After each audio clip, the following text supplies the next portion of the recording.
जी, अस्सलाम वालेकुम। आज की वीडियो में फ़्रांस जाने के लिए जो 7 स्टेप्स को आपने फॉलो करना है शेंजन वीज़ा लेने के लिए, उनके बारे में डिस्कशन करूँगी। इसमें हम सबसे पहले देखेंगे कि डॉक्यूमेंट्स को कैसे तैयार करना है और आपने अपने सब्जेक्ट्स जो हैं वो कैसे फाइंड आउट करने हैं। मैं बताऊँगी कि एप्लीकेशन कैसे अप्लाई करनी है आपने, क्या आप खुद भी कर सकते हैं या आपको किसी एजेंट या कंसल्टेंट की ज़रूरत है। फिर इसमें हम बैंक स्टेटमेंट के बारे में बात करेंगे, जो रिक्वायर्ड डॉक्यूमेंट्स हैं जो आपकी फ़ाइल को स्ट्रेंथन करते हैं उसके बारे में बात करेंगे।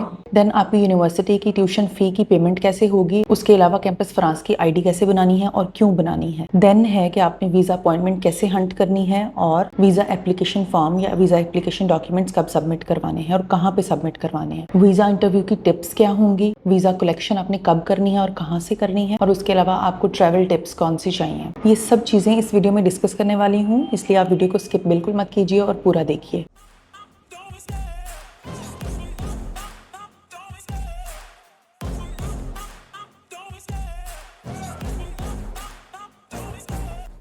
ये तो सबसे पहले फ्रांस के लिए डॉक्यूमेंट प्रेपरेशन की बात करते हैं कि आपने जब भी यूनिवर्सिटी में अप्लाई करना है उससे पहले आपके सारे के सारे डॉक्यूमेंट्स जो हैं वो वेल प्रिपेयर्ड होने चाहिए। आपकी प्रोफाइल जो है वो स्ट्रांग होनी चाहिए। आपके जो डॉक्यूमेंट्स हैं, अगर आप बैचलर में अप्लाई कर रहे हो तो वो IBCC मोफा से अटेस्टेड होने चाहिए। आपके एजुकेशनल डॉक्यूमेंट्स अगर आप मास्टर्स में अप्लाई कर रहे हो तो वो IBCC MOFA and HEC MOFA से अटेस्टेड होने चाहिए। आपके पास बहुत ही अच्छा स्पेसिफिक लिखा हुआ मोटिवेशन लेटर होना चाहिए। आपके पास आपका पासपोर्ट होना चाहिए। आपके पास वाइट बैकग्राउंड वाली एक अच्छे पिक्सेल्स वाली आपकी फोटोग्राफ होनी चाहिए, रीसेंट फोटोग्राफ। आपके पास यूरोपास CV होनी चाहिए, latest updated with all the experiences. बेहतर यही होता है कि आप जिस कोर्स में स्पेसिफिकली अप्लाई कर रहे हो उसी से रेलेवेंट आपका पिछला जो है वो वर्क एक्सपीरियंस हो। जी, तो ये आपके डॉक्यूमेंट्स हैं। देन है जी, आपने स्टडी कोर्सेज कैसे फाइंड आउट करने हैं। तो इसके लिए मैं आपको मेन 2 चीजें बताना चाहती हूँ कि जो बैचलर्स की स्टडीज हैं वो फ्रांस के अंदर बहुत ज्यादा वास्ट वेराइटी नहीं है। बहुत कम कोर्सेज हैं, चाहे वो फरवरी इनटेक है चाहे वो सितंबर इनटेक है, कोर्सेज कम है। आपके पास अवेलेबल होते हैं मैनेजमेंट के कोर्सेज, बिजनेस के कोर्सेज, कंप्यूटर साइंस के कोर्सेज और 1-2 कोई सोशल साइंसेज के कोर्सेज हैं। तो बहुत सारे बच्चे जो हैं वो इस इंतजार में होते हैं कि हमें पब्लिक यूनिवर्सिटी में जाना है, बहुत कम फीस होनी चाहिए, कोई 200-300 यूरो होनी चाहिए और जाना भी बैचलर में है, तो ऐसी ऑप्शन बहुत ही कम मिलती है बैचलर के स्टूडेंट्स को। लेकिन हाँ, मास्टर्स के स्टूडेंट्स के लिए बहुत ही ज्यादा वेराइटी है, बहुत ही ज्यादा वेराइटी कोर्सेज में है, बहुत ही ज्यादा वेराइटी उनकी फीस स्ट्रक्चर में है, बहुत ही ज्यादा वेराइटी यूनिवर्सिटीज में है। पब्लिक, प्राइवेट, सेमी गवर्नमेंट सबकी सब यूनिवर्सिटीज जो है वो मास्टर प्रोग्राम ऑफर करती हैं। तो मास्टर्स के प्रोग्राम्स के लिए बहुत ज्यादा ऑप्शंस हैं फ्रांस में। स्टडी कोर्स आपने जो फाइंड आउट करना है वो सबसे पहले आपने अपनी जो लेटेस्ट डिग्री है उसके ट्रांसक्रिप्ट ओपन करके देख लेने हैं कि आपने पीछे कौन कौन से कोर्सेज पढ़े हुए हैं, उनको जरा ज़हन में लाइए। फिर आप यूनिवर्सिटीज फाइंड आउट करना शुरू कीजिए। यूनिवर्सिटीज आप बैचलर पोर्टल, मास्टर पोर्टल से भी सर्च आउट कर सकते हैं, स्पेसिफिकली फ्रांस से। उसके अलावा आप गूगल से डायरेक्ट यूनिवर्सिटी सर्च कर सकते हो। यूनिवर्सिटी की वेबसाइट पे जाओ, सबसे ज्यादा बेहतरीन और ऑथेंटिक इंफॉर्मेशन यूनिवर्सिटी की वेबसाइट पर ही मिलती है। जब भी आपने कहीं अप्लाई करना है तो बेशक आप कहीं से भी इंफॉर्मेशन लें, at the end of the day आपने यूनिवर्सिटी की वेबसाइट को जरूर विजिट करना है, उसको जरूर कंसीडर करना है। वहीं से आपको उसकी जो है वो बेहतरीन इंफॉर्मेशन मिलेगी। उसके अलावा कैंपस फ्रांस, जिसको आप बहुत ज्यादा अच्छे तरीके से जानते हैं, टूडिस फ्रांस, आपने वहां से अपने स्पेसिफिक कोर्सेज जो है वो सर्च आउट कर लेने हैं कि कौन कौन से कोर्सेज आपकी डिग्री के रेलिवेंट मौजूद हैं। आपने अपने ट्रांसक्रिप्ट पर मौजूद पिछले सारे क्रेडिट आवर्स और पढ़े हुए सब्जेक्ट्स को देखना है और फिर उनको आपने क्रॉस चेक करना है कि जिस यूनिवर्सिटी में आप अप्लाई कर रहे हो वहां पर वो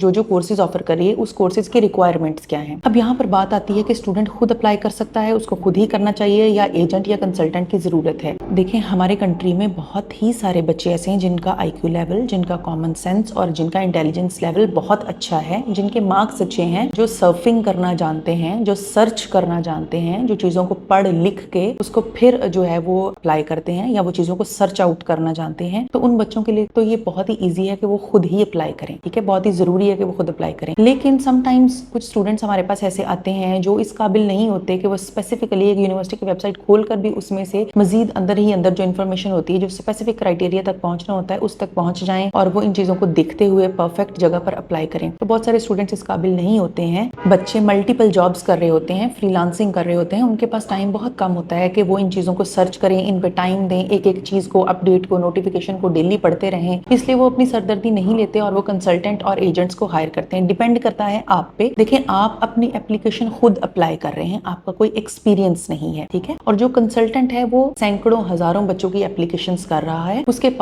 पास बैकग्राउंड नॉलेज है, उसके पास एक्सपीरियंस है कि किस यूनिवर्सिटी में अप्लाई करना चाहिए। बहुत सारे बच्चे ऐसी यूनिवर्सिटीज चूज कर लेते हैं जिनकी वीजा रेशो बहुत ही कम है, बल्कि ना होने के बराबर है, रिजेक्शंस आती हैं वहां से। उसके अलावा बच्चे जो हैं वो यूनिवर्सिटीज सर्च कर लेते हैं, लेकिन उनको उनका स्पेसिफिक क्राइटेरिया देखने का पता नहीं चलता है, क्रेडिटर्स की समझ नहीं होती है। तो इस तरह की चीजों के लिए, इन बारीक बीनियों के लिए कंसल्टेंट को चूज करना बहुत जरूरी है। किसी अच्छे कंसल्टेंट को चूज कीजिए और उससे अपना केस करवाइए। ये हर जो काम है उसके एक्सपर्टीज से ही करवाया जाए तो बेहतर है। देन एप्लीकेशन की बात आती है कि आप एप्लीकेशन कैसे करेंगे। सितंबर इनटेक के लिए एप्लीकेशंस ओपन हो चुकी हैं। कैंपस फ्रांस जो है वो एप्लीकेशंस ले रहा है, कैंपस फ्रांस पाकिस्तान। आपने कैंपस फ्रांस पे पहले तो अपनी यूनिवर्सिटी सर्च करनी है, यूनिवर्सिटी को फिर रेलिवेंसी देखनी है कैंपस फ्रांस के ऊपर वो है या नहीं है। अगर तो है डेफिनेटली तो आप वहां पर जरूर अप्लाई कीजिए। आपने कैंपस फ्रांस के थ्रू आप एक एप्लीकेशन में 6 यूनिवर्सिटीज को टारगेट करके आप एप्लीकेशन दे सकते हो। अब डिपेंड करता है कि कुछ यूनिवर्सिटीज ऐसी होती हैं जो सिर्फ कैंपस फ्रांस के थ्रू एप्लीकेशंस लेती हैं, कुछ ऐसी होती हैं जिनके अंदर आप कैंपस फ्रांस के थ्रू एप्लीकेशन दे रहे हो लेकिन उनको साथ ही साथ सेपरेट एप्लीकेशंस भी चाहिए होती हैं। इस तरह की ऑप्शंस भी फिर वो जब आप अप्लाई कर रहे होते हो तो देन वो एक्सपोज करती हैं। तो आप सेपरेट एप्लीकेशन भी कर सकते हो, कैंपस फ्रांस के थ्रू सिंगल भी कर सकते हो, और समटाइम्स आपको कॉम्बो अप्लाई करना होता है, ठीक है। अब आप जब कैंपस फ्रांस के थ्रू एप्लीकेशन अप्लाई करते हो तो सारी रिक्वायरमेंट्स को देखते हुए, सब कुछ करते हुए आप अप्लाई तो कर देंगे। अब आपको ये चीज ध्यान में रखनी है कि आपको, अगर आप 6 यूनिवर्सिटीज चूज कर रहे हो और कैंपस फ्रांस के थ्रू ही जस्ट एप्लीकेशंस जा रही हैं, तो फिर कम्युलेटिव एक फी आपको देनी है जो कि तकरीबन 30,000 पाकिस्तानी रुपीस है। अगर आपने कुछ ऐसी यूनिवर्सिटी चूज की हैं जो कैंपस फ्रांस के थ्रू एप्लीकेशन ले रही हैं और उसके साथ साथ आपको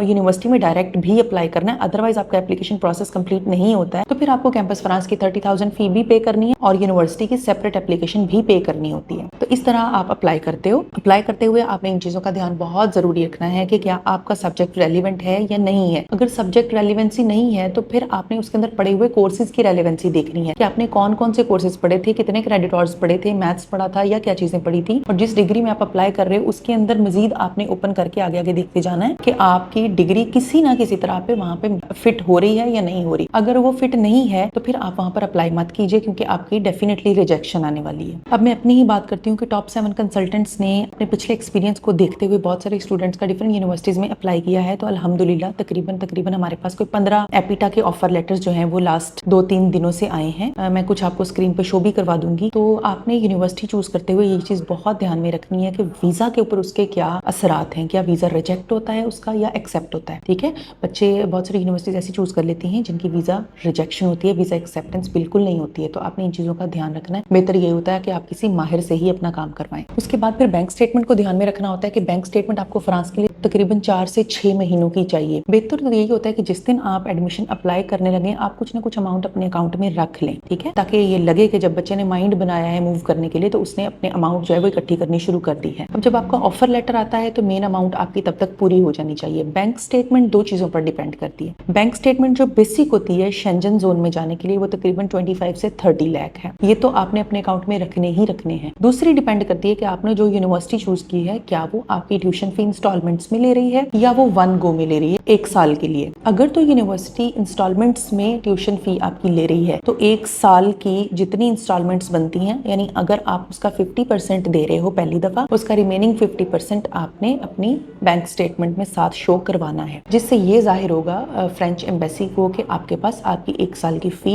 प्लस आपका 1 साल का जो एक्सपेंडिचर है जो आपको वहां पर आने वाला है, आपकी ग्रोसरीज, आपकी रिहाइश यानी आपकी अकोमोडेशन, आपका ट्रेवल, ये सब चीजें उसमें आपकी कवर हो रही हैं। आपके पास इतना अमाउंट है कि आप वहां पर जाके जो है वो अपना आसानी से 1 साल अपनी स्टडीज को दे देंगे। उसके अलावा हर बच्चे की बैंक स्टेटमेंट डिफरेंट होती है, हर बच्चे का जो केस होता है वो डिफरेंट होता है। तो टॉप 7 कंसल्टेंट्स इस चीज को बहुत ही ज्यादा बॉदर करता है, इस चीज को बहुत ध्यान से, हर बच्चे की अलग बैंक स्टेटमेंट, हर बच्चे को अलग डीलिंग्स, हर बच्चे का अलग केस, उसको वो हम लोग करवाते हैं हर बच्चे की सिचुएशन के हिसाब से। किसी बच्चे का स्पॉन्सर जो है वो सैलरीड पर्सन है, किसी बच्चे का स्पॉन्सर जो है वो बिजनेसमैन है, किसी बच्चे का स्पॉन्सर जो है वो किसान है। तो हर एक की एक अलग स्टेटमेंट होती है, अलग उसका जो है वो स्टाइल होता है कि उसको कैसे और कौन कौन से financial documents, financial supporting documents जो हैं वो साथ ऐड करवाने हैं। सपोर्टिंग डॉक्यूमेंट्स में आपके प्रूफ ऑफ फंड्स होता है, आपकी इनकम का रिकॉर्ड होता है कि कहाँ से आ रही है और कब से आ रही है, बैंक स्टेटमेंट होती है, अकाउंट मेंटेनेंस सर्टिफिकेट होता है और 1-2 डॉक्यूमेंट्स होते हैं जो कि सारा आपको इकट्ठा करके जो है वो एक बाकायदा पूरा का पूरा फाइल तैयार करना होता है। फिर आपकी ट्यूशन फी की बात आती है कि जब आपका ऑफर लेटर आता है उसके बाद आपने सबसे पहले ट्यूशन फी देनी होती है। ठीक है, ट्यूशन फी जितनी की यूनिवर्सिटी वालों ने मांग ली है, जितनी इंस्टॉलमेंट उन्होंने बना दी है, उस हिसाब से आपने उनकी ट्यूशन फी पे करनी है। अगर आप फुल पे कर देते हो तो आपको बैंक स्टेटमेंट 30 लाख शो करवानी है। अगर आप आधी पे करते हो तो वो 50% भी आप साथ ऐड कीजिए। अगर आप आधी से भी कम पे करते हो फीस तो आपको जो रिमेनिंग अमाउंट है सारी की सारी अपनी बैंक स्टेटमेंट में शो करवानी है। फ्रांस के लिए ये बेस्ट बैंक स्टेटमेंट होती है। फीस पे करते ही आपको अपनी कैंपस फ्रांस की आईडी बनानी होती है। कैंपस फ्रांस में आपने अपने सारे डॉक्यूमेंट्स अटैच करने हैं, अपना मोटिवेशन लेटर दोबारा से लिख के वहाँ पे डालना है, अपनी फ्रेश सीवी डालनी है, आपने अपनी वहाँ पर ट्यूशन फी जो आपने पे कर दी है उसके डॉक्यूमेंट्स आपने अपलोड करने हैं, उनकी वैलिडेशन होके आती है। देन आपने कैंपस फ्रांस की अपनी फी पे करनी होती है, फिर उसकी वैलिडेशन होती है। तो उसकी वैलिडेशन जो आप कैंपस फ्रांस की 30,000 फी पे करते हो उसकी जो वैलिडेशन स्लिप होती है उसकी बेस पे आपको फिर अपॉइंटमेंट मिलती है। आपको अपॉइंटमेंट मिलती है एईजी ऑफिस से। एईजी ऑफिस आपने जाना होता है और अपनी अपॉइंटमेंट बुक करवानी होती है और उसके बाद फिर आपने बाकी रिमेनिंग सारे के सारे डॉक्यूमेंट जो एईजी ऑफिस भी आपको लिस्ट देता है, उसके अलावा आपके कंसल्टेंट के पास वो सारी लिस्ट होती है A to Z, वो सारी आपके डॉक्यूमेंट्स और फाइल तैयार होती है। आपका एप्लीकेशन फॉर्म बाकायदा इलेक्ट्रॉनिकली फिल होता है और फिर ये सारे के सारे डॉक्यूमेंट्स आपने लेकर या तो कैंपस फ्रांस में अगर आपका इंटरव्यू वहां पर कंडक्ट हो रहा है और अगर आपका डायरेक्ट एम्बेसी में कंडक्ट हो रहा है तो फिर ये सारे के सारे फाइल आपने लेके वहां जाना होता है। फिर वहां पे आपका वीजा इंटरव्यू होता है। वीजा इंटरव्यू के अंदर आपने इन चीजों का ख्याल रखना है कि आपसे वो जो भी क्वेश्चनिंग करेंगे आपने उनको इस चीज पे सेटिस्फाई करना है कि आप उनके कंट्री में सिर्फ और सिर्फ पढ़ने जा रहे हैं। आपने जिस चीज का वीजा अप्लाई किया हुआ है आप उसी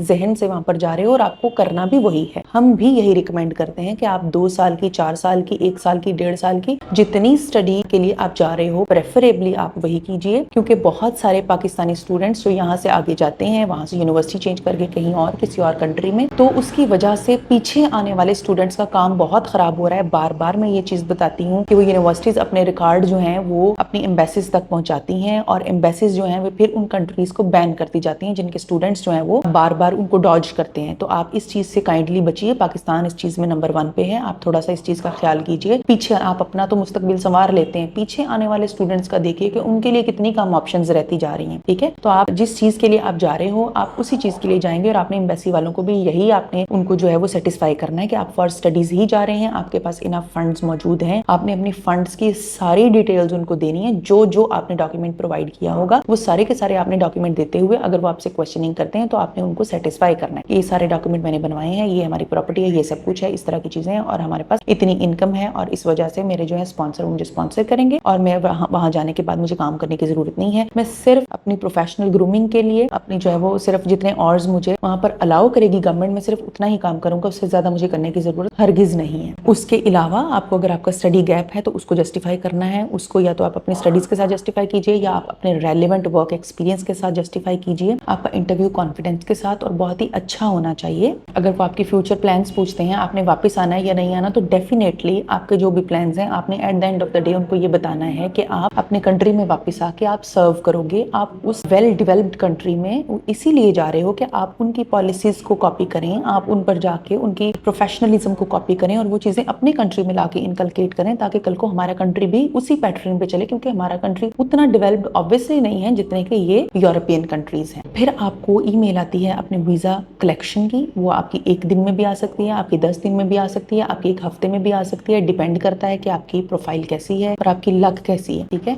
वीजा कलेक्शन की ईमेल आती है, आपने वहीं पर जहां पे जाके आप अपनी अपॉइंटमेंट ली थी वहीं से आपने जाके अपना पासपोर्ट कलेक्ट करना है। अब आपको ट्रैवल टिप्स थोड़ी सी दे देती हूँ कि आपको इस चीज को जहन में रखना है कि जब आप किसी और कंट्री में विजिट करते हैं तो आपको फौरन जाते ही जॉब नहीं मिल जाती, आपको तकरीबन 1, 1.5 या 2 महीने लगते हैं। तो बेहतर यही है कि आप तकरीबन 2 महीने का खर्चा अपने साथ लेकर जाइए। कोई 1500 या 2000 यूरोस अपने साथ रखिए, वो जरूर लेके जाइए और बहुत ज्यादा ओवर सामान लेकर जाने की जरूरत नहीं है। कुछ पैंट्स, कुछ शर्ट्स उस कंट्री के मौजूदा वेदर के अकॉर्डिंगली आप अपने चीजें लेकर जाइए और जो है वो अकोमोडेशन आपने प्री बुक करनी है। ये मेक श्योर करना है कि आपके जाने से पहले वहां पर आपकी अकोमोडेशन होनी चाहिए। ठीक है, वो हमारे लिंक्स हैं, हमारे कुछ स्टूडेंट्स हैं वहां पर और हमारे पास वेबसाइट्स भी हैं। अकोमोडेशन हम आपको बुक करवा के देते हैं, सस्ती भी करवाते हैं, नॉर्मल भी होती हैं, शेयर्ड अपार्टमेंट्स भी होते हैं, जैसे आप कहोगे। तो इन चीजों को आपने ध्यान में रखना है कि आपके जाने से पहले आपकी अकोमोडेशन जो है वो बुक होनी चाहिए ताकि आप वहां जाओ तो आपको ये टेंशन ना हो कि आपने जाके रहना कहाँ पे है। ठीक है। बाकी